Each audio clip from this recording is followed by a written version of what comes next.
तुझा विसरून व्हावा गुण गायन आवडी हेची माझी सर्व जोडी न लगे मुक्ती धन संपदा संत संग देई सदा गुण गायन आवडी हेची माझी सर्व जोडी तुका म्हणे गर्भवासी सुखे घालावे आम्हासी गुण गायन आवडे हेची माझे सर्व जोडी विठाला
दान देगा देवा तुझा विसरण व्हावा गुण गायन आवडी हेची माझी सर्व जोडी न लगे मुक्ती धन संपदा संत संग देई सदा गुण गायन आवडी हेची माझी सर्व जोडी तुका म्हणे गर्भवासी सुखे घालावे आम्हासी गुण गायन आवडी हेची माझी सर्व जोडी महायोग पीठे यते भीमरत्न परम पुंडलिकाय धातुन्मुनिः समागत्य तिष्ठन्तमानन्दकं परब्रह्मलिंगं भजे पांडुरंगा गुरु प्रथम नमन दुसरी चरण संतांची ज्यांच्या कृपादाने कथेचा विस्तार बाबाजी सद्गुरु दासोबा यांची केली स्मरण होई सकळ विद्यांचे अधिकरण तेचे बंधू श्री चरण श्री गुरूंचे ते नमस्कार आता ओंकार स्वरूपा सद्गुरु समर्था अनाथाच्या नाथा तुझ नमो सद्गुरु तुकया ज्ञानदीपा नमो सद्गुरु सच्चिदानंद रूपा नमो सद्गुरु भक्त कल्याण मूर्ती नमो सद्गुरु भास्करा तुम्हाला येत असेल तर म्हणत जा गजाननं ज्ञानमूर्तीं साक्षात् प्रेम स्वरूपिणं गौरी शंकर दयामूर्तीं भास्करं वंदे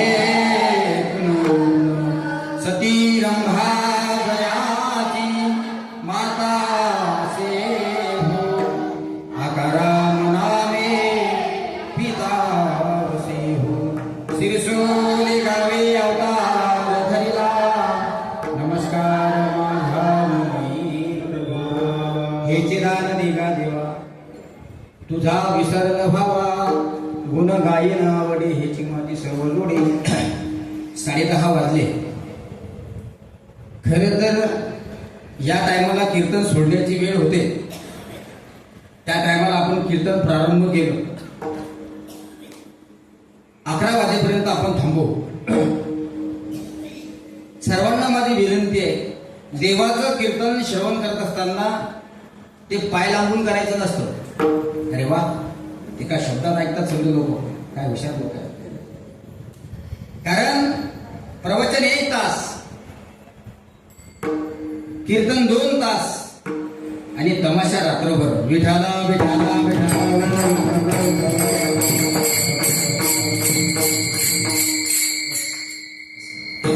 म्हणून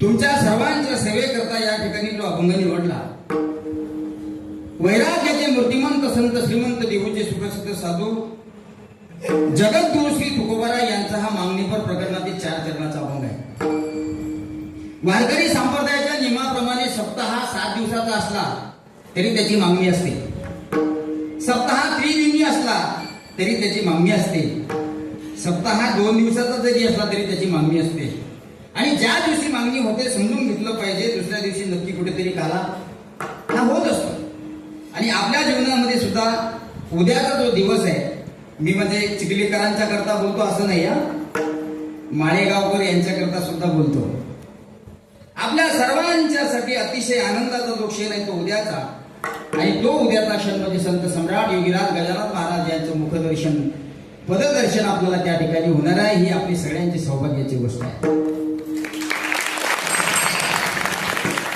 ऐका टाळी वाजवत असताना अशी मोकळी वाजवायची खणखण वाजवायची टाळी असा आवाज आला पाहिजे लईन गेल्यासारखी टाळी वाजवू नका म्हणून एका संत महात्म्याच्या भेटीकरता जात असताना कसं गेलं पाहिजे याकरता सुद्धा शास्त्र सांगितलेलं आहे आणि या अभंगाचा संपूर्ण सारांश एकच सांगून जातो की देवाच्या चरणावर गेल्यानंतर साधूच्या चरणावर गेल्यानंतर आपण कशाची अपेक्षा केली पाहिजे अपेक्षा रहित केली पाहिजे बरेचसे लोक साधूच्या दर्शनाला जातात बरेचसे लोक देवाच्या सुद्धा दर्शनाला जातात पण अपेक्षा घेऊन जातात ऐका जो आतापर्यंत अपेक्षा घेऊन संतांच्या दरवाजामध्ये गेला जो अपेक्षा घेऊन देवाच्या दरवाजामध्ये गेला मोठ्यांची यादी आपल्या डोळ्यासमोर आहे त्यांचा विचार जर आपण केला तर मला असं वाटते एकाची सुद्धा आशा अपेक्षा पूर्ण झाली नाही कारण माणसाचं जीवनच आशायुक्त आहे संतांच्या दर्शनाला जात असताना आशा मुक्त होऊन गेलं पाहिजे साधूच्या दर्शनाला जात असताना आशा मुक्त गेलं पाहिजे ही शिकवण आपल्याला साधूंनी दिलेली आहे पण प्रापंचिक लोक जे आहेत अर्थात तुम्ही आहात आम्ही आहोत हे सगळे लोक आहेत हे आशायुक्त लोक आहेत महाराज म्हणतात हे आशायुक्तच आहेत असं नाही यांचं आयुष्य आशायुक्त चाललेलं आहे सर्व सुखाची आशा जन्म गेला, सर्व सुखाची आशा जन्म गेला. भाव फार सुंदर आहे. क्षण एक मुक्ती अगदी नाही केला, हिंडता दिशा क्षीण पावला माया वेष्टीला जीव माझा, माझी सुहित नीनती कोणी. हे काकड्याचे जे अभंग आहेत ना, हे अभंग तुम्ही एकदा तरी पाहून घ्या. ते अभंग तुमच्या सोबत चर्चा करतील सजनानो. आणि अभंग वाचताना नुसतं ती वाचली नाही पाहिजे, त्याचा अर्थ सुद्धा समजून घेण्याचा प्रयत्न केला पाहिजे. कारण कुठलंही चिंतन घ्या, कुठलंही प्रवचन घ्या, कुठलंही कीर्तन घ्या, जर कीर्तनकाराला अभंग सोडवता येत असेल तर शास्त्र सांगते त्यानं करू नये. एखाद्या गायक माणसाला गाता येत असेल तर त्यानं गाऊ नये. एखाद्या वाजवणाऱ्या माणसाला जर वाजवता येत नसेल तर त्याने वाजू नये. गाता येईल ते गावे येर हरी हरी म्हणावे. शास्त्रामध्ये सांगितलेलं आहे. आज आपण संत गजानन महाराज सेवा समिती, तिसरी क्षेत्र गजानन महाराज शेगाव, गेल्या 25 वर्षापासून आपण पायी वाटचाल करतो. हा एवढा मोठा लवाजवा घेऊन आपण साधूच्या भेटी करता या ठिकाणी जातो. आणि आज या ठिकाणी हा दुर्गा शंकरचा योग आहे. माझ्यासाठी सौभाग्याची गोष्ट आहे. भैरवनाथ महाराज संस्थांची दिंडी, मला असं वाटते मराठवाड्याची, बरोबर आहे. ही बाकीची मंडळी भाषा समजते का? नक्की मांडी मारून बसा. विठाला विठाला विठाला विठाला.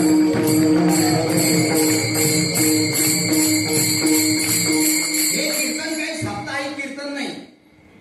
वारीमध्ये जात असताना साधूच्या ह्या गप्पा 100% ऐकल्या पाहिजे. का ऐकल्या पाहिजे? कारण साधूची आणि आपली भेटगाठ झाली की प्रत्येक जण एसटीचा विचार करतो. ही गाडी कुठं जाती, ती गाडी कुठं जाते. हो रामभाऊ मला पण येऊ द्या, तुम्ही कुठं चाललंय? एक म्हणतो मी चिखलीला चाललो, एक म्हणतो मी भोकरदनला चाललो. मग शेगावला जाण्याची कल्पना, शेगावला जाण्याचे विचार तुमच्या डोक्यातून निघून जातात. याचा अर्थ असा आहे, तुम्ही भोकरदनचा विचार करत असाल तो तुमचा दोष नाही, तो तुमचा प्रपंच आहे. तुम्ही शेगावचा चिखलीचा विचार करत असाल तो तुमचाही दोष नाही, तो तुमचा बुद्धीचा दोष आहे. याचं कारण आहे, साधूच्या सानिध्यात जात असताना जसं जसं आपण साधूच्या जवळ जवळ जातो, साधू म्हणजे दुसरं तिसरं कोणी नाही सज्जनांनो. जसं आईच्या पुढे मुलगा कितीही मोठा होऊ द्या. एकाने मला विचारलं, या देशाचे पंतप्रधान मोदी साहेब आहेत, पण हे वर्षातून 2 वेळा आपल्या मातोश्रीला दर्शन करण्याकरता जातात. एवढा मोठा देशाचा पंतप्रधान, एवढा मोठा देश चालवणारा राजा आहे तो देशाचा. काहीही करता येतं त्याला, काहीही करता येतं. ज्या आईच्या कुशीतून त्या बाळाने जन्म घेतला, मी मोदी साहेबांविषयी बोलतो. ज्या आईच्या कुशीतून मोदी साहेबांसारख्या थोर महात्म्याने जन्म घेतला, ते थोर महात्मे आपल्या आई करता फार मोठी असली पाहिजे ना. एका ठिकाणी माझी कथा चालू होती आणि कथा चालू असताना माझी आई कथेमध्ये येऊन बसली. मी माझ्या आईला विचारलं, मी म्हटलं आई, तुझ्या समोर मी कितीही मोठा जरी असलो तरी माईच्या समोर लेकरू हे लेकरूच असतो. माझ्या समोर बसू नको, मला कथा नाही करता येणार. कारण माय ही माय असते. प्रसंग कुठलाही असू द्या, तिच्या डोळ्याला अश्रूच्या धारा आल्याशिवाय राहत नाही. कथा सांगणारा माणूस हा प्रसंगानुसार रडत असतो. म्हणजे तो काही झेंडू बाम लावून येतो का? तुम्हाला असं वाटत तो रडतो का? की टीव्हीवर दाखवतात हे लोक रडतात का? कोणी झेंडू बाम घेऊन जातं असं काही आहे का? नाही. त्याला तो प्रसंग भावतो आणि जसा जसा तो त्या भावनायुक्त प्रसंगाला उद्भवतो, तो प्रसंग सांगण्याचा प्रयत्न करतो. त्याच्या हृदयातून निघालेले ते आनंद अश्रू आहेत, ते वैराग्याचे अश्रू असतात. पण प्रसंगानुसार रडणं वेगळं, पण प्रत्येक प्रसंगावर रडणं वेगळं. आईला विचारलं, आई तू का रडते? तुम्ही त्या समोर बसेल असताना आम्हाला कीर्तन प्रवचन कथा करता येत नाहीत, आपण नाही बसतो प्रवचनामध्ये कथेमध्ये. आई म्हणली तुझा प्रसंग कुठलाही असू दे, पण प्रसंग सांगणारा माझा लेख आहे. प्रसंग सांगणारा माझा लेख, तो प्रसंग सांगणारा माझा लेख आहे आणि त्या लेखाचा मला सार्थ अभिमान आहे. आपला दृष्टांत संपला, सिद्धांत एवढाच लक्षात ठेवा. देशाचा पंतप्रधान जरी झाला ना तरी जन्म त्याच्या आईच्या समोर ते लेकरूच असतं. विधाला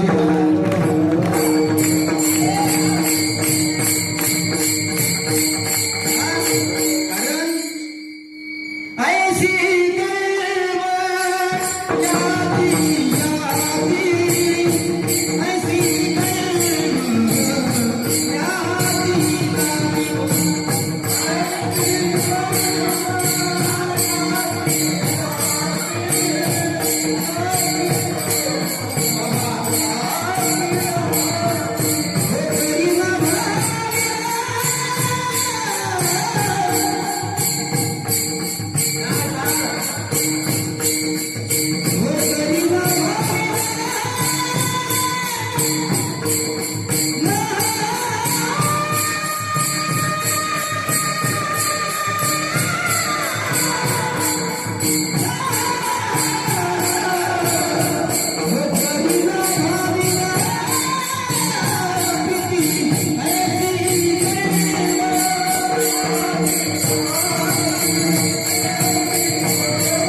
काय भाव आहे. मी हा प्रसंग जरी तुम्हाला मातेचा सांगितला असता, आपण सगळे वारकरी आहात, नीट कीर्तन ऐका. मी जन्मता त्या मायबद्दल बोलत नाही, मी माया गजानन माऊलीबद्दल बोलतो. तुम्ही कितीही दमून थकून आला असाल, तुम्ही कितीही थकले असाल, पण ज्यावेळेस तुमच्या कानावर महामंत्र गणगण गणात होते पडतो ना, त्यावेळेस तुम्हाला वेगळी ऊर्जा मिळते. ही शक्ती आणि सामर्थ्य फक्त समर्थ गजानन महाराजांचं आहे. आपण साधे लोक, तुम्ही थकलेले आहात, आम्ही तर गाडीत बसून आलो. आम्ही गाडीत बसून आलो, कालही कीर्तनाला आम्ही गाडीतच बसून आलो होतो आणि आजही गाडीत बसून आलो. पण मला असं वाटते, ज्या संत समर्थाच्या भेटी करता आपण सगळे लोक मिळून जातोय, ती गजानन माऊली आपल्या सगळ्यांची माय आहे. आणि वर्षातून एकदा का होईना आपण त्या माऊलीच्या भेटी करता जातो आणि आयुष्यभर वर्षभर पुढे अशी ऊर्जा गजानन महाराजांच्या चरणाला स्पर्श करून मिळवतो. एकदा साधूच्या चरणाला स्पर्श करून पहा, तुमच्या मनातली इच्छा पूर्ण झाली म्हणून समजा. बरेच लोक म्हणतात, साधू हयात असताना साधूचा महिमा लोकांना कळत नाही, गेल्यावर काय कळणार. गजानन महाराजांनी स्पष्ट उत्तर दिलेले आहे, मी गेलो ऐसे मानू नका, भक्तीत अंतर धरू. मी गेलो नाही, मी आहे तेच. म्हणून श्रींचं एक कार्य आहे, लक्षात ठेवा. सगळ्यांकरता सांगतो, हे कार्य आहे श्रींचे, जो जे करील तयाचे. तुम्ही रस्त्यानं जर नुसतं पाण्याची बकेट घेऊन वारकऱ्याची पाणी पाजून सेवा करत असाल ना, ही सेवा एक दिवस तुम्हाला फळ दिल्याशिवाय. तुम्ही रस्त्यानं चालणाऱ्या वारकऱ्याला, वारकरी मंडळीला वाळण्याचं काम करत असाल ना, त्याचं फळ भेटल्याशिवाय राहणार नाही. तुम्ही रस्त्यानं चालणाऱ्या वारकरी मंडळाच्या उष्ट्या पत्रवाळ्या उचला, आज नाही, उद्या नाही, परवा, या महिन्यात नाही, पुढच्या महिन्यात, 1 वर्षांना का होईना, पण तुम्हाला फळ भेटल्याशिवाय राहणार नाही. चमत्कार आहे साधूचे. आज ज्या गजानन महाराजांनी उष्ट्या पातळीवरचं खाल्लंय, ते महात्म्य आपल्याला अनुभवायला भेटतात. ही अत्यंत आनंदाची आणि सौभाग्याची गोष्ट आहे. खरं सांगू का तुम्हाला, आजचा जो अभंग आहे हा तुकाराम महाराजांचा अभंग आहे. आणि तुकाराम महाराज म्हणतात, हे चिदान देगा देवा. साधूच्या दर्शनाला जात असताना वासना मुक्त होऊन गेलं पाहिजे, वासना युक्त म्हणून नाही गेलो पाहिजे. कारण या ठिकाणी कळत न कळत केलेलं पाप हे साधूच्या चरणावर होता येतं. नीट ऐका, आपण जरी वर्षभर केलेली पाप साधूच्या दारामध्ये गेल्यानंतर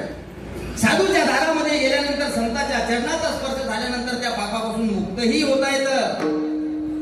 पण साधूच्या दारात जाऊन जर पाप करत असेल ना, तर ते पाप तिन्ही लोकात धुतल्या जात नाही. म्हणून हे शरीर शुद्ध करण्याचं साधन आहे, म्हणजे वारी आहे. आता वारीचे अनेक प्रकार सांगितलेले शास्त्रामध्ये. वारीमध्ये जात असताना कायिक तप, वाचिक तप, शारीरिक तप, मानसिक तप, मनोबुद्धीचं तप, अनेक प्रकारचे तप होतात. तुम्ही जर अभ्यास करणारे साधक असाल, रस्त्यानं चालत असताना पहिली मालिका, दुसरी मालिका, तिसरी मालिका, आंधळे पांगळे नाटतात याचे रिव्हिजन जर करत असाल ना, नारदाच्या गादीवर सांगतो, अख्खी मालिका पाठ झाल्याशिवाय राहत नाही. इतकी ताकद आहे, ताकद. कारण आपल्याला नित्य स्मरण त्याचं करायला भेटतं, नित्य पठांतर आपल्याला करायला भेटतं. यामुळे हे आपलं भाग्य आहे. दुसरी गोष्ट, एखाद्याचा टोंगळा जर दुखत असेल, त्याला घराच्या बाहेर धरून निघता येत नसेल, तो निघत नसेल, खरं सांगू, 3 दिवस त्याने वारीमध्ये येऊन पहा. मला माहित आहे सुरुवातीला 2 दिवस खूप त्रास होतो, कारण आपल्याला सवय नसते. त्रास कोणाला होतो, जो कधीच घराच्या बाहेर निघत नाही. आता हे भोकरदनची मंडळी 4था मुक्काम आहे, बरोबर आहे. 4था मुक्काम मी जशी तुमची अपडेट घेतली इथं आल्यानंतर, भैरवनाथ महाराज संस्थान, माळेगाव, तिसरी क्षेत्र, शिगाव, बस संपलं. कोणीही दिंडी चालक महाराज असतील, आपल्या गावातले सर्व गुणीजन मंडळी असतील, आपल्या वारीसोबत आलेले हरिभक्त परायण महाराज मंडळी असतील, या लोकांना चांगला अनुभव आहे. कारण हे लोक ज्ञानोबा तुकोबाचे आम्ही सगळे लेकर असल्यामुळे आमच्या सौभाग्यामध्ये ते लिहिलेलं आहे की आम्हाला वारीला जाण्याचं सौभाग्य मिळतं. आणि मी खरोखर भाग्यवान आहे, ज्या साधूच्या दर्शनाकरता आपण जातोय ना, त्या साधूच्या सानिध्यामध्ये शेगाव ते पंढरपूर जाण्याचा 4 वर्षी योग आला. 4 वर्ष वारी केली बाबाची. आणि आज ही छोटी छोटी मुलं तुमच्या समोर दिसतात, ही बाबाचीच लेकर आहेत बरं. ही लेकर बाबाची आहे. काय दिसतात बा, गुलाबाच्या फुलासारखे. आता झोपा घेता येत नाही तो, कारण आज गुरुवर्य संत श्री वसंत महाराज अन्नकोटी परिवार यांच्या वतीनं आपण या ठिकाणी अतिशय सुंदर पंच पक्वान्नाच्या भोजनाचा आस्वाद घेतला. आणि मला असं वाटतंय, तृप्तीचं जेवण ज्यावेळेस होतं ना त्यावेळेस त्याच्यासमोर प्रत्यक्ष सोनं जरी आणून ठेवलं तरी खाण्याची इच्छा होत नाही. तुम्ही बघा, जी मजा बासुंदीमध्ये नाही ती मजा आजीनं केलेल्या माईनं केलेल्या मेथीच्या भाजीत आहे. काही इथं नका वाटू, म्हणजे मला असं वाटतं की मी मेथीच्या भाजीवर टाळे घेतो, कारण काही लोक इथं लाईव्ह आहेत. विठाला विठाला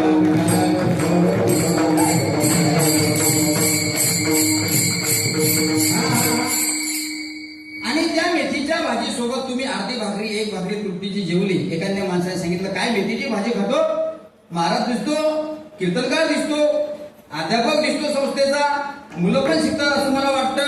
म्हणजे हो, मग आता मेथीची भाजी खाऊन तृप्तीचा ढेकर देऊ नको. ही बघ, मस्त केशर टाकून, चारोळी टाकून, काजू बदाम टाकून सुंदर अशा प्रकारची बासुंदी आणलेली आहे. बघ, घे घे घे घे तो. मेथीच्या भाजीवर तृप्त होणारा माणूस बासुंदीची आसक्ती करत नाही. तसं आज आपण गुरुवर्य संत श्री वसंत महाराज अन्नकुटी परिवार या ठिकाणी शेकडो लाखो वारकरी येतात आणि एकही वारकरी असा नाही की तो या ठिकाणून बिना भोजनाचा जातो. ही ताकद गजानन महाराजाची आहे. गजानन महाराजाची ताकद. आपल्याला काय सोपं वाटतं का? घरातले 4 माणसं जर जेव घालायचे असते तर विचार पडतो सकाळी उडदाची डाळ खाल्ली, संध्याकाळी काय खाव. पण इथं किती येतात आणि किती देतात. महाराज समर्थ आहेत. हो, विठाला विठाला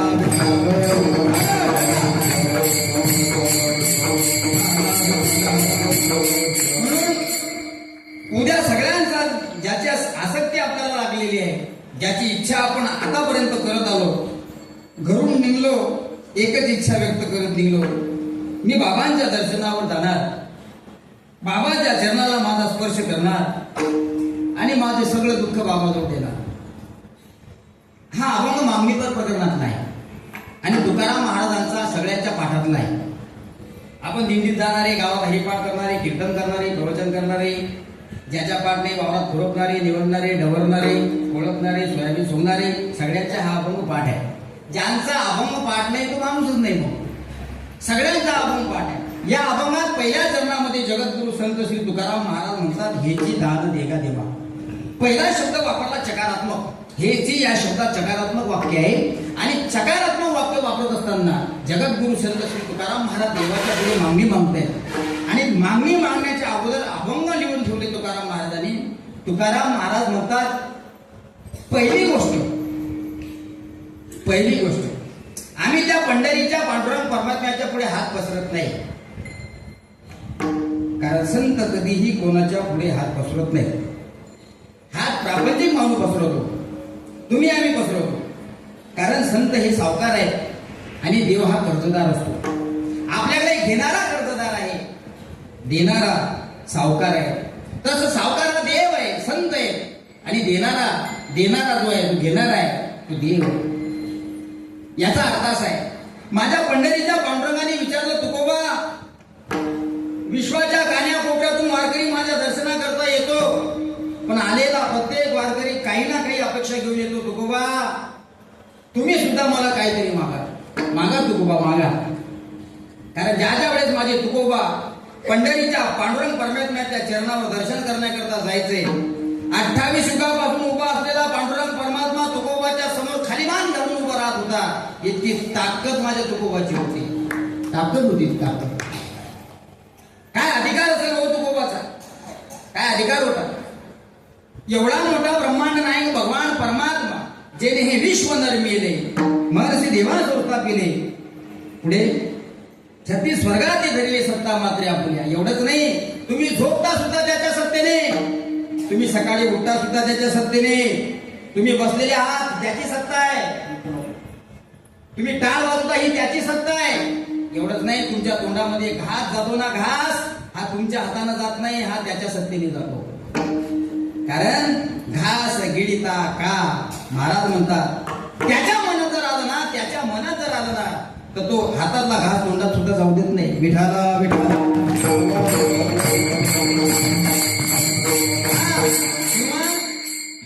चाले हे शरीर कोणाची शक्ती, कोण बोलावी ते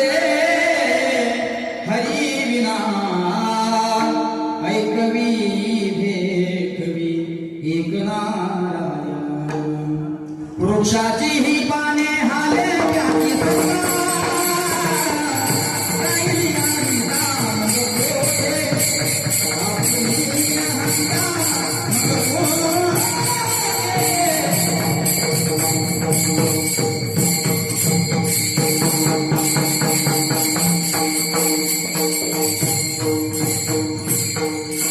चाले हे शरीर कोणाची सत्ते, कोण बोलविते हरिविना.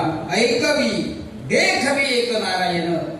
हा बघा, एखादा पेशंट बिमार होऊ द्या, त्याला मोठ्या हॉस्पिटलमध्ये ऍडमिट करू द्या आणि डॉक्टरांनी त्या पेशंटाच्या नातेवाईकांना सांगावं, भाऊ तुमचं पेशंट दुरुस्त होतं, पण एका रात्रीचे 50,000 मोजावे लागतील. किती किती 50,000 रात्रीचे मोजावे लागतील. आणि असं करून तुम्हाला कमीत कमी 6 दिवस ठेवावं लागेल. आता 50,000 एका रात्रीचे म्हटल्यावर 6 दिवसाचे 3 लाख रुपये. डॉक्टरांना विचारलं पेशंटच्या घरच्यांनी, आमच्या पेशंटचा प्रॉब्लेम काय? डॉक्टरने सांगितलं याचा एकच प्रॉब्लेम आहे, हा एका नाकाने श्वास घेतो आणि दुसऱ्या नाकाने श्वास सोडतो, ज्याला श्वासोच्छ्वास म्हणतो आपण. बस एकच प्रॉब्लेम आहे याचा, ज्याचे मी 50,000 रुपये तुमच्याकडून घेणार आहे. हा श्वास सोडतो ही नळी क्लिअर आहे, पण ज्या नळीच्या माध्यमातून श्वास हा शरीरात जातो ती शिडी ब्लॉक झालेली आहे. या ब्लॉक काढण्याकरता मी तुमच्याकडून रात्रीतून 50,000 रुपये घेणार आहे. 6 दिवस ठेवा लागणार आहे. मला सांगा, एका श्वासाची किंमत 50,000 आहे. अरे बापरे, काय अवघड कार्यक्रम आहे. एका श्वासाची किंमत 50,000 रुपये आहे. डॉक्टर चेकअप करण्याचे 50,000 रुपये घेतो. 6 दिवस दवाखान्यामध्ये भरती ठेवावं लागते. आणि एवढं असूनही डॉक्टर म्हणतो जमलं तर ठीक, नाही तर पुण्याला जाऊ द्या. 3 लाख उपटतो. देवाची सत्ता इतपत मोठी आहे. देवाच्या मनात जर आलं तर दोन्ही पिस्टन ब्लॉक करतो. पण आपण सुद्धा भाग्यवान आहोत. आपण त्या देवाचे उपकार मानले पाहिजे. 50,000 रुपये रात्रीचे घेणारा डॉक्टर या जगाचा मालक जो आहे, त्या जगाच्या मालकाने आपल्याला फुकट दिलेला आहे. फुकट आहे सर. घेतलं कधी तुमच्याकडून?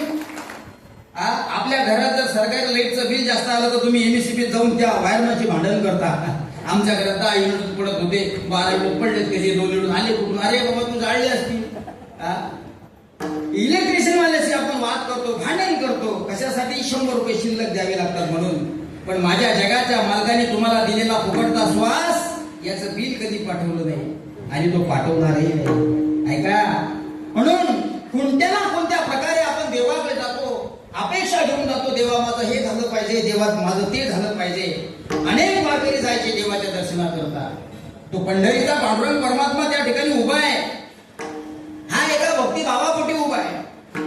आपण विचार केला, 28 युगापासून देव उभा आहे. याचं कारण काय? याचं स्पष्ट कारण असं आहे, पुंडलिकाच्या भावार्था गोकुळावनी झाला. पुंडलिकाने आपल्या आईवडिलांची निष्काम सेवा केली आणि ती सेवा पुंडलिक करतो म्हणून याची चर्चा तिन्ही लोकांमध्ये गेली, माझ्या देवापर्यंत गेली. देवाने विचार केला, कोण रे म्हणे? हा पुंडलिक, जो आईवडिलांची सेवा करतो. त्याची कीर्ती माझ्यापर्यंत आली. कीर्ती ऐकून चालणार नाही, मी प्रत्यक्ष भेटायला जाणार. देव भेटी करता आले. पुंडलिक आईवडिलांची सेवा करत होता आणि आईवडिलांची सेवा करणारा पुंडलिक एक ग्रस्त निरोप घेऊन आला. म्हणे, पुंडलिका, तुला भेटण्यासाठी कोणीतरी पंढरीचा पांडुरंग आला. पुंडलिकाने सांगितलं, आय एम बिझी, मी व्यस्त आहे. माझ्या आईवडिलांची सेवा मी करत आहे. जो मला भेटी करता आला ना, त्याला म्हणा तुझ्याकडे वेळ जर असेल तर तू थांब. त्याला म्हणा तुझ्याकडे वेळ असेल तर तू थांब, नाही तर जा. तो सदस्य गेला, पुंडलिकाला विठ्ठलाला भेटला आणि विठ्ठलाला भेटल्यानंतर विठ्ठलाने पुरा निरोप पाठवला. म्हणजे ते उभंच आहे. म्हणजे आता आपलं घर गरीबाच आहे. आपल्या घरात बसण्यासाठी गादी नाही, आथरण्यासाठी चटई सुद्धा नाही, बसण्यासाठी खाटाची सुद्धा व्यवस्था नाही.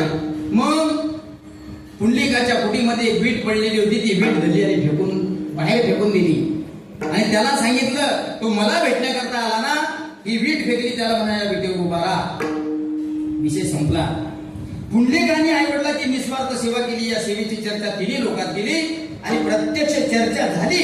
खरी की खोटी याकरता माझा पांडुरंग परमात्मा पुंडलिकाच्या भेटी करता आला आणि पुंडलिकानं प्रेमापोटी ती फेकून दिलेली ईट त्या इटेवर तो अजून उभा आहे. म्हणून आपण म्हणतो योगे 28 विटेवरी उभा. आता याचा विचार जर आपण केला, परमात्मा कलियुगातला का द्वापारातला?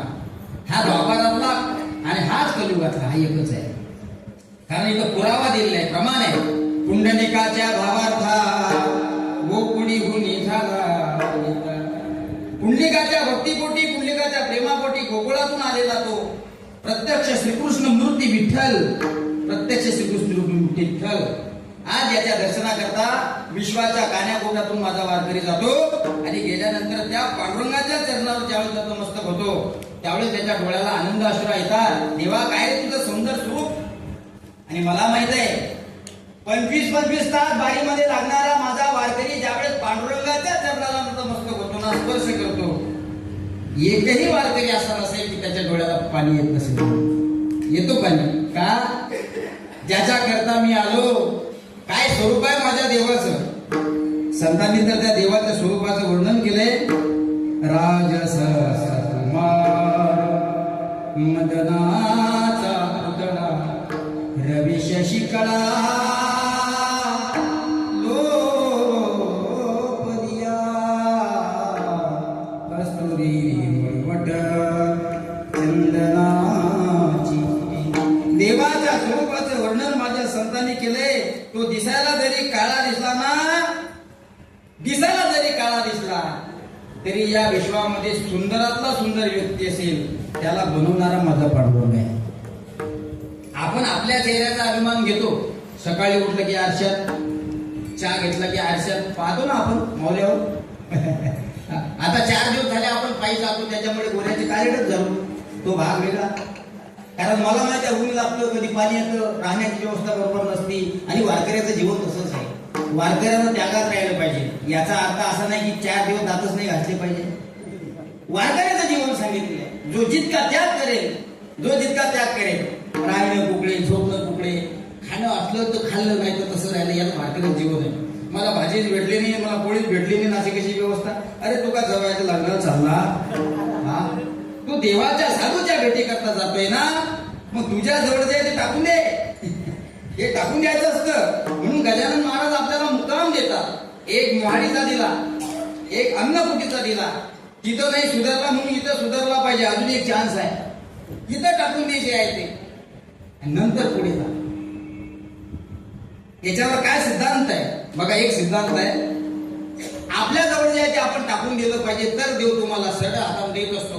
तुमच्या जवळ जे आहे ते जर तुम्ही टाकलं नाही ना, तुम्ही कितीही डोकं फोडा, देव तुम्हाला देणार नाही. देतो देव, प्रत्येकाला दिलं. तुम्हाला दिलेलं आहे, आम्हाला दिलेलं आहे, देणार आहे. तुमचं कर्म जर चांगलं असेल तर नक्की तुमच्या पदरामध्ये नक्की पडेल. तुमच्या जर नशिबात असेल तर 100% पडल्याशिवाय आम्हाला नाही. पण तुमच्या जवळ जे आहे ते टाकून द्यावं लागेल. तुमच्या जवळ जे आहे, तुम्ही म्हणता महाराज आमच्याजवळ काहीच नाही आहे. तुमच्याजवळ खूप काही आहे. तुमच्याजवळ अहंकार आहे, तुमच्याजवळ काम कमी दांगरू जास्त आहे, तुमच्याजवळ खाणं कमी फेकून देणं जास्त आहे. तुम्ही दिसायला फार काळे दिसता पण स्वतःला सगळ्यात गोरे समजता, हे तुमच्याजवळ आहे. स्वरूपाचा अभिमान आहे प्रत्येकाला. ऐका, व्यासांचे पुत्र शुकाचार्य, व्यासांचे पुत्र शुकाचार्य आईच्या गर्भामध्ये 12 वर्ष लपलं. बस झालं कीर्तन. व्यासांचे पुत्र शुकाचार्य आईच्या गर्भामध्ये 12 वर्ष लपलं. याचं कारण त्याला विचारलं, त्यावेळी सांगितलं नको रे म्हणे बाबा, या प्रपंचात मला प्रवेश करायचा नाही. काय म्हणे नवरा बायको भांडण करतात.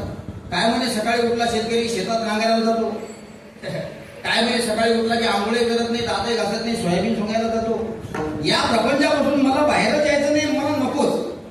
पण देवाला सांगितलं, शुका, ज्याचा जन्म झाला त्याचा मृत्यू अटळ आहे. विधीचं विधान आहे. काय सांगू गर्भीची यातना मध भोगिता नारायणा मास मळ मूत्रदाना तुझं क्षणोक्षणा जात असे. विधीचं विधान आहे. मुलगा असो वा मुलगी असो, नैसर्गिकरित्या आईच्या उदरामध्ये ती 9 महिने 9 दिवस राहिलीच पाहिजे. हे विज्ञान आहे. देवानी सांगितलं त्याला 12 वर्ष लागतो. विधीचं विधान बदल. कारण लोक मला विचारतील, देवा तुम्ही शुकाला 12 वर्ष लपवलं, आम्हाला कमीत कमी 12 महिने. म्हणून ब्राह्मणाचं पोर एक खेड्यासी झालं, ते 12 वर्ष लपाल रे. कापत कापत बाहेर आलो, नागवेची पडून गेले रे. देवाने सांगितलं म्हणून देवाची आज्ञा व्यक्त जाऊ नये याकरता आईच्या उदरातून जन्म घेतला. अंगावर वस्त्र नाही, जसे जन्माला आले तसे पळत सुटले. ऐका, जसे जन्माला आले तसे पळत सुटले आणि सरळ जनक राजाच्या महालाजवळ गेले. जनक राजाच्या नगरीवर आले असताना त्या जनक राजाच्या नगरीच्या समोर दोन द्वारपाल उभे होते. त्यांना सांगितलं, जा द्वारपाल, जनक राजाला जाऊन सांगा ज्याच्याजवळ निरोप पाठवायचा आहे ती मूर्ती संबंधिनी विद्वान आहेत. जनकजी शास्त्राचे रचयिते आहेत, विद्वान आहेत, पंडित आहेत, ज्ञान आहे त्यांना शास्त्राचं. पण तरी सुद्धा शुकाचार्य द्वारपालाला सांगतात, जा राजाला जाऊन सांगा मी शुक आलेलो आहे. मी थाप कुठे मारली माहिती आहे तुम्हाला? ऐकायला येतं का? मी शुक आलेलो आहे. द्वारपालाने आज्ञा म्हणून प्रवेश आतमध्ये केला. राजाकडे गेली, राजा कोणीतरी मी शुक आलेलो आहे म्हणून सांगतोय, तुमची इच्छा जर असेल तर आतमध्ये पाठवू. जनक राजे होते, त्यांनी विचार केला, म्हणे नाही, एकदम गिऱ्हाईक अंदर सोडायचं नाही. एकदम आतमध्ये सोडतात का? मोठ्या व्यक्तीच्या भेटीला जर तुम्हाला जायचं असेल तर अगोदर अपॉइंटमेंट घ्यावी लागते, किंवा मोठ्या व्यक्तीच्या भेटीला जर तुम्हाला जायचं असेल तर एकदम जाता येत नाही, हळूहळू जावं लागते. आता उद्या आपण शेगावला दर्शनाला गेलो, तुम्ही जर रामभाऊ असा आवाज दिला की सेवादारी म्हणते शुक. तुम्ही जर जागेवर बसले की शिपाई शिट्टी वाजवते. म्हणजे मोठ्या माणसाच्या भेटीला जात असताना पहिली गोष्ट शांतता असली पाहिजे. मोठ्या माणसाच्या दर्शनाला जात असताना मनामध्ये ज्याच्याकडे आपण भेटीसाठी जातो त्याचं चिंतन असलं पाहिजे. म्हणून आपण रस्त्याला जातो ना गणगण गणात मोठीच्या व्यतिरिक्त काही म्हणत मोठे आहेत ते. तसं जनकानं विचार केला, जा द्वारपालाला सांगितलं पुन्हा जाऊन सांगा तुझ्या जवळ जे ते टाकून दे नंतर आतमध्ये. द्वारपाल आले, पुन्हा सांगितलं शुकांना की महाराज म्हणतात तुमच्या जवळ जे ते टाका. शुकाने स्वतःकडे पाहिलं, मी तर जसं जन्माला आलो तसं पळत आलो. माझ्याकडे ना अंगठी, ना पैसा, ना क्रेडिट कार्ड, ना एटीएम कार्ड, ना बँक बॅलन्स, ना गाडी, ना घोडी, काहीच नाही आपल्याकडे. आपण तर आयशेच आहे, अवघे आहे आपण. तरी जनकजी म्हणत असतील, का म्हणत असतील बरं असं? पुन्हा निरोप पाठवला, पुन्हा सांगा. 2 वेळा द्वारपाल परत आले आणि तिसऱ्यानं शुकाचार्याने विचार केला, आपलं काहीतरी चुकतंय. म्हणून अंतरंगामध्ये दाखवून पाहिलं, सांगितलं बरोबर आहे महाराज तुमचं. मी जन्माला आलो ना तर मी घेऊन आलो, म्हणजे अहंकार घेऊन आलो. अहंकाराची गाठ मला सोडावी लागणार आहे. अहंकार त्याग मला या ठिकाणी करावा लागणार आहे. अहंकार तुम्ही त्यागला की देव तुम्हाला सडळ हाताने मदत करतो, हातातून देतो. तसं तुकाराम महाराजांना सुद्धा देव म्हणायचे, तुकोबा काहीतरी मागा. विश्वाच्या कान्याकोपऱ्यातून वारकरी येतो आणि माझ्यावर कर्ज करून जातो. एकमेव संत तुम्ही असे आहात की काहीच मागत नाही, अपेक्षा करत नाही. याचं कारण काय? तुकोबाराय म्हणतात, काय सांगू तुम्हाला, आमच्या घरामध्ये ही परंपराच नाही. आमच्या काकांनी मागितलं नाही, आमच्या भावाने सुद्धा मागितलं नाही, आम्ही दिलं. कारण आमच्या वडिलांचे संस्कार नाही.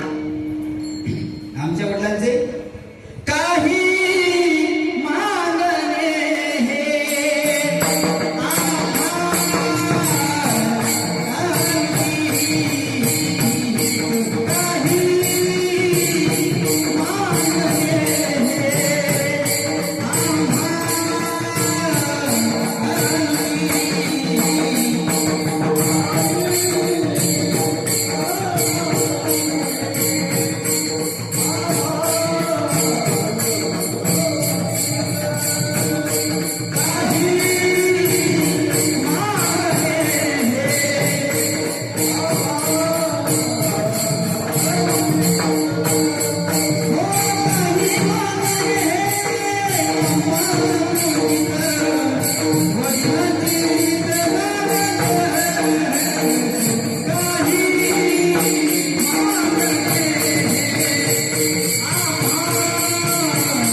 वडिलांच्या आज्ञेचं पालन केलं नाही तर मला असं वाटतंय ते पाप होईल ना देवा. आम्ही मागत नाही काही मागणे ही अम्मा आमची वडिलांची रीत घालू कसो. किंवा अरे एक दिवस इकडचा सूर्य इकडून निघेल, एक दिवस इकडचा चंद्र तिकडून निघेल, हे शक्य होईल. पण आम्ही कधी कोणाच्या समोर हात पसरू हे शक्य होणार नाही. तुका म्हणे कधी ब्रह्मांड ठेंगणे हात पसरिले देखील त्याची. तुकोबा म्हणतात ब्रह्मांड एकदा खाली येईल, इकडचा सूर्य ऐकून इकडचा चंद्र ऐकून निघेल, पण आम्ही कोणाच्या पुढे हात पसरू हे कदापि शक्य होणार नाही. देवाची परीक्षा पाहिली आणि खरं सांगू या जगाच्या पाठीवर ब्रह्मांड नायक परमेश्वर परमात्मा प्रत्यक्ष देव स्वरूप असणारा तुमचा आत्मा आमचा आत्मा ज्याच्या दर्शनासाठी आपण जातो, नको ते विचार देवाच्या समोर मांडतो, पण देवाची परीक्षा घेण्याची ताकद फक्त संतांमध्ये आहे. देवाची ताकद. संत हे देवाची ताकद परीक्षा घेतात, आपल्याला नाही घेता येणार. बघा विठ्ठलाच्या चेहऱ्यावर थोडी उदासता दिसली. माझे तुकोबा विठ्ठलाकडे पाहतात. विठ्ठलाचं चालू आहे घराणं, तुकोबा काहीतरी मागा, तुकोबा काहीतरी मागा. तुम्ही जर मला मागितलं नाही ना तुमचं कर्ज माझ्या वर्षभर नाही, कारण या वर्षी तुम्ही आले की डायरेक्ट पुढच्या वर्षी येतात. अनेक वर्षाचं कर्ज माझ्यावर तुम्ही ठेवलं, काहीतरी मागा. हा पाणी म्हणे रामभाऊ मागून चालला, हा शामभाऊ हा बी मागून चालला, हे सकारामभाऊ हे बी मागून चालले, तुमचा नंबर आहे तुम्ही काहीतरी. तुकोबा म्हणलेला हा जमत नाही. पण ठीक आहे, तू चेहऱ्यावर 12:30 वाजू देऊ नको. देवा मी कीर्तन 5 मिनिटात सोडणार आहे, तुमच्या सुद्धा चेहऱ्यावर 12:30 वाजू देऊ नका, कारण मला माहित आहे झाली आता वेळ म्हणती आना गोदड्या शिदोऱ्या नाही गोदड्या. महाराज आता कीर्तन लांबल्यामध्ये जास्त मजा राहिली नाही, कारण पायी प्रवास आहे. तुम्ही आले मस्त आयटीत बसून गाडीत बसून आले, इथं 2 तास तुम्हाला सवय आहे दररोजची बोलण्याची, पण आमच्या चेहऱ्याकडे पहा. माझं लक्ष तुमच्या चेहऱ्याकडे आहे. पण जोपर्यंत तुमच्या चेहऱ्यावर कोराजनचा फवारा बसत नाही तोपर्यंत मी कीर्तन सोडत नाही, कारण तुमचे सगळ्यांचे चेहरे सध्या गुलाबाच्या फुलासारखे आहेत. अजून कोणी सूर्यफूल झालेलं दिसत नाही. बस एकच विषय सांगतो, देवाच्या चेहऱ्यावर उदासता माझ्या तुकोबाला दिसली. तुकोबा म्हणतात देवा फारच आग्रह केला ना तू. तसं तर आमच्या परंपरेमध्ये कोणाच्या पुढे हात पसरून ही आमच्या कुळात नाही, पण तरी तू म्हणतो ना देवा म्हणून मागतो. काय मागितलं असेल? कारण मला म्हणतात मनसी काही मागा हेची देगा पांडुरंग. तू म्हणतो ना माग, बस एकच इच्छा आहे. कोणती? अभंगाच्या पहिल्याच्या हेची दान देगा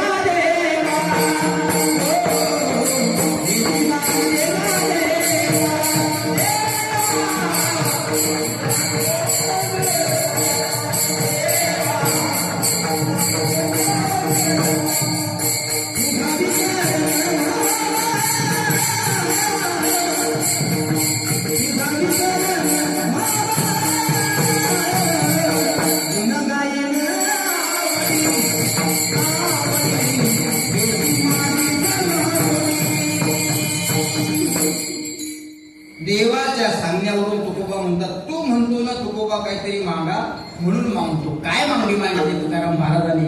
हेची दान देगा देव तुझा विसर अनुभव. मग तर विठ्ठल विटेवरती रडायला लागली ढसा ढसा. काय तुकोबा तुम्ही मागता? तुकोबा तुम्ही जर मला फॉर्च्युनर मागितली असते ना मी मंदिराच्या बाहेर क्षणात उभी केली असते. तुम्ही जर मला पंढरपूरला जमीन मागितली असते ना अख्खा जिल्हा तुमच्या ताब्यात दिला असता. तुझा विसरण हो हे काय मागणं आहे? मला सांगा, पण शेगावला जाणारे मराठवाड्यातले लोक, चिखलीचे लोक, तुमच्या समोर जर प्रत्यक्ष जगाचा मालक देव उभा राहिला आणि तुम्हाला सांगितलं बोल भक्ता तुला काय पाहिजे, तर तुम्ही काय मागसाल? तुमच्या मनातल्या काय भावना आहेत मला माहिती आहे. तुम्ही काय मागणार? तुम्ही एकच म्हणता बस मला सुखात ठेव, बायकोला सुखात ठेव, लेकरा बाकराला सुखात होऊ दे, मुला मुलीचे लग्न होऊ दे, मुला मुलीला नोकरीवर लागू दे, हे आपली इच्छा आहे. तुकोबाने काय मागणं मागावं? ते तुकोबा होते म्हणून तर म्हणतं संतांमध्ये आणि प्रापंचिक लोकांमध्ये जमीन आसमानचा फरक आहे. आपण आशायुक्त आहोत, संत हे आशामुक्त आहे. संतांना त्याचं ज्ञान आहे. आपण ज्ञानी असून सुद्धा अज्ञानासारखे वागतो. याचं कारण आपण माणूस आहोत. माणूस आहोत. माझ्या तुकोबाला मागितलं, तुकोबा तू म्हणतो तेव्हा म्हणून मागतो, तसं आपण मागत नाही. त्यावेळेस विठ्ठलाने प्रत्यक्ष तुकोबाच्या समोर हात जोडावे. काय तुकोबा तुमची मागणी आहे? बस एवढंच. तुम्ही जर मला बंगला गाडी घोडी मागितली असती ना मी तुम्हाला क्षणात दिली असती, पण तुम्ही सांगितलं तुझा विसर न व्हावा. तुकाराम महाराजांनी सांगितलं माझ्या मागण्या एकच आहे, गुण गाई ना आवडी हेची माझी सर्व जोडी. मला माहित आहे या मृत्यूरोगामध्ये जन्माला येऊन शेवटच्या श्वासापर्यंत सुख हे मिळत नाही. त्याची अपेक्षाही माणसाने करू नये. जे वाटतं जे भासतं ते विषयाचं आहे. आज तुम्हाला 25 वर्षाचे तुम्ही तरुण तडफदार दिसता. उद्या तुमचं 25 वर्षाचं शरीर ते राहणार नाही. आज तुमचे केस काळे आहेत कारण तुम्ही यौवनाला प्राप्त झालेले आहात. 21 ते 25 वर्षाचं तुमचं शरीर आहे. 30-35 वर्षानंतर हळूहळू तुमचे काळे केस पांढरे व्हायला सुरुवात होतात. ते सुद्धा ऐकत नाही. सांगून पहा तुमच्या काळ्या केसांना की थांबारे बाबा 10-12 दिवस कशाला पांढरे होता. ऐकत नाही. तुमच्या भक्ती दादांना तुम्हाला आयुष्यभर साथ दिलेली असते. मित्रासारखे असतात ते तुमच्या सोबत. कितीही कडक असू द्या ते दात फोडून दाखवतात कारण त्याला दोस्ताना निभायचा असतो. पण एक दिवस ते दात सुद्धा ट्रेनच्या प्रवासाला निघून जातात.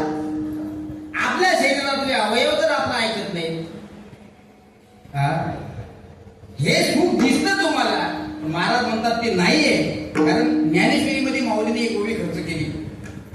मृत्यूलोकी सुखाची कहाणी ऐकी दे न कोणाची श्रवणी तैसी सुख निंद्रा कोणी इंगळाचे ही माऊलीची शब्द आहे. किंवा सर्व सुखाची आशा जन्म गेला क्षण एक मुक्ती येते नाही केला हिंडता दिशा शिन पावला माया विश्रीला जीव माझा जन्माला येऊन शेवटच्या श्वासापर्यंत फक्त सुखाची अपेक्षा करतो. सज्जनांनो जे प्रपंचामध्ये मिळतं ते सुख नाही ते विषयाचं समसुख आहे. बेगळाची बाहुली विषयाचे समसुख बेगळाची बाहुली आबराची चाहुली जाईल दया कौनाचे मायबाप कौनाचे गणभूत मृगजडवत जाईल दया. ही मागणी मागितली नाही तुकाराम महाराजांनी. देवाने म्हटलं एका मागणं आहे का तुकोबा. तुम्ही जर म्हटलं तर बंगला गिंगला पैसा सोनं चांदी हिरे माणिक मोती सगळ्या दिले असते. पण तुकाराम महाराज म्हणतात नाही. न लगे मुक्ती न लगे धन न लगे संपदा. मग बस एकच इच्छा आहे देवा. या वर्षी संत गजानन महाराज सेवा समितीच्या दिंडीचं हे 26वे वर्ष आहे. एकच इच्छा आहे देवा. एकच इच्छा आहे की जसं मी 26वे वर्ष पायीवारी करतोय ना तसं 100वे वर्ष माझ्याकडून झालं पाहिजे. ही एकच इच्छा आहे. झालं पाहिजे. कारण या कष्टकरी कलियुगामध्ये मी तुम्हाला 101 नाही सांगितलं. कारण सत्ययुगामध्ये 1 लाख, द्वापारयुगामध्ये 1 लाख, त्रेतायुगामध्ये 10,000, द्वापारामध्ये त्रेतामध्ये सत्यामध्ये 1,10,000, 1,000 आणि कलियुगामध्ये 100 वर्षाचा आयुष्य आहे. इच्छा ठेवली पाहिजे. संत गजानन महाराजांच्या देवाला सांगत असताना सांगितलं पाहिजे देवा माझी एकच इच्छा आहे. या वर्षीचं हे 26वे वर्ष आहे. बस या थकलेल्या उरलेल्या शरीरानं गजानन महाराजांची वारी 100वी माझ्याकडून झाली पाहिजे ही आशा आहे. म्हणून न लगे मुक्ती न लगे धन न लगे संपदा फक्त एकच इच्छा संत संगती सदा. बघा हे माळेगावचे सुद्धा वारकरी या ठिकाणी आले. मला असं वाटतं यांचं एक पहिलं दुसरं वर्ष आहे नाही का. मागच्या वर्षी सुद्धा होती दिंडी इथं. 2-3 वर्ष झाले. 8वं वर्ष आहे. बघा रस्त्यानं चालत असताना घरचे विचार डोक्यात येत नाही. तुमची सोयाबीन चांगली आहे किडे पडले फवारले काही येतं डोक्यात नाही. तुमच्या डोक्यात फक्त एकच महाराज. आता उद्या मी शेगावला जाणार. एखाद्या नवीन कार्यासाठी तुम्ही जात असाल एखाद्या नवनिर्वाणाचे लग्न लावण्याकरता तुम्ही जात असाल तर कडके कपडे घालून जाता का तुम्ही. नाही. अंगावर सेंट मारता पुरे गरगरीत कपडे घालता चांगले वस्त्र परिधान करता. एसटीनं जात नाही स्वतःची गाडी नेता. का मी मंगल कार्याकरता चाललो. तसं गुरुवर्य संत श्री वामन महाराज या अन्नकुटीहून प्रत्येक वारकरी हा पांढरे नवे कपडे घालून तिथं जातो.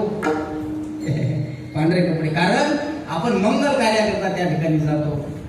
आणि माझ्या श्रींचं माझ्या गजाननाचं दर्शन एकदा का तुम्हाला झालं ना तर महाराज म्हणतात आता कुठे धावे मन तुमचे चरण देखलिया.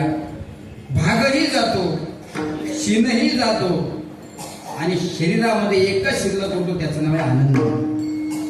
म्हणून मागताना सुद्धा काय मागितलं पाहिजे. पैसा मागू नका हा नश्वर आहे. तो असला पाहिजे व्यवस्थिशीर असला पाहिजे. हे शरीरावर चांगले कपडे आहेत हे उपभोगण्याकरता हे सुद्धा चांगले असले पाहिजे. पण हे नश्वर आहे. कारण आज हे घातलेले शर्ट उद्या हे 100% फाटणार म्हणजे फाटणारच. कारण आजचं हिरवं पान उद्याचं पान पिवळं होणार आणि एक दिवस ते गळून पडणार. त्या पानाकडे आपण पाहायचं आणि आपलं जीवन जगायचं. काय का नाही. जसं पिकली असेंद कडूपण गेले तैशी अम्मा केली पांडुरंगे. एकच विषय आहे की प्रपंचामध्ये राहत असताना तुम्ही म्हातारे होता आणि परमार्थामध्ये प्रवेश केल्यानंतर म्हातारे लोक जवान होतात. बघा आमचे नारायण बाबा 2 वर्षापासून या ठिकाणी विना देतात. कोणी म्हणणार नाही अजिबात की ते पाय चालू करून थकली म्हणून, कारण इथं ताकद आहे. वृद्ध होती तरणे रे, नाचत त्याच्या गावात, नाचत जाऊ त्याच्या गावाने खिडिया, सुख देईल विसावारे. शरीरातलं अंतिम सत्य जे आहे ते संतांच्या चरणावर आहे. म्हणून मागत असताना साधूची संगत माना, सेवाभाव आपल्या जीवनामध्ये मागा. आणि शेवटच्या चरणामध्ये संत तुकाराम महाराज म्हणतात, तुका म्हणे गर्भवासी सुखी घालावे आम्हासी देवा. तू म्हणतो मागा म्हणून मी मागतो. तुला जर पुढच्या जन्मामध्ये मला जन्म द्यायचा असेल ना, तर माझी एकच इच्छा आहे, माझा जन्म हा वारकऱ्याच्याच घरात झाला पाहिजे, ही माझी इच्छा आहे. ज्ञानेश्वर